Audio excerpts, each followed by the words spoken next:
இருக்கார் பாட்டி.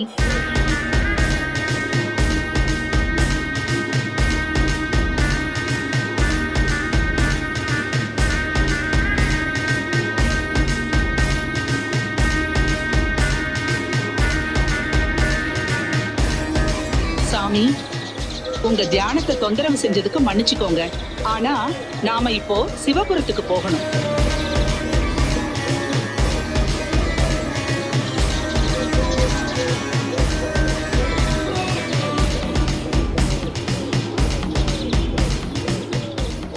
என் தியானத்துல மாரியம்மன் தேர்ந்தெடுத்த பொண்ணை கண்டுபிடிக்க ஒரு வழி கண்டுபிடிச்சேன். அந்த பொண்ணோட நாக்கு கடியில திரிசூலம் குறி இருக்குன்னு பார்த்தேன். நாம எல்லாருமா அந்த பொண்ணையும் இன்னொரு பாதி திரிசூலத்தையும் இன்னைக்கு வர்ற சூரிய கிரகணத்துக்கு முன்னாடி கண்டுபிடிக்கணும். ஏன்னா அப்போதான் எல்லா கெட்ட சக்திகளும் தெய்வீக சக்தியை விட ரொம்ப பலமாயிடும். நான் பிடிச்சு வச்சிருக்கிற பாக் தன்னை விடுவிச்சுக்கலாம். ஐயோ, அப்புறம் எதுக்கு வெயிட் பண்றோம்? வாங்க சிவபுரம் போலாம்.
நான் இந்த கிராமத்துக்கு வரும்போதெல்லாம் எப்பவும் இப்படிதான் அமைதியா இருக்கு.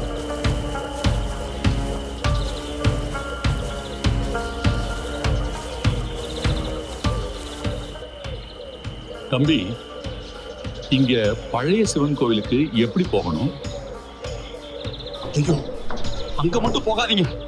அந்த இடத்துல செத்தவங்க மூஞ்சிய மாட்டிக்கிற ஒரு பிசாசு சுத்திக்கிட்டு இருக்கு. எனக்கு தெரியும், ஆனா கவலைப்படாதீங்க. நாங்க எல்லாரும் அந்த கெட்ட ஆவிய பூராவும் அழிக்கத்தான் இங்க இருக்கோம்.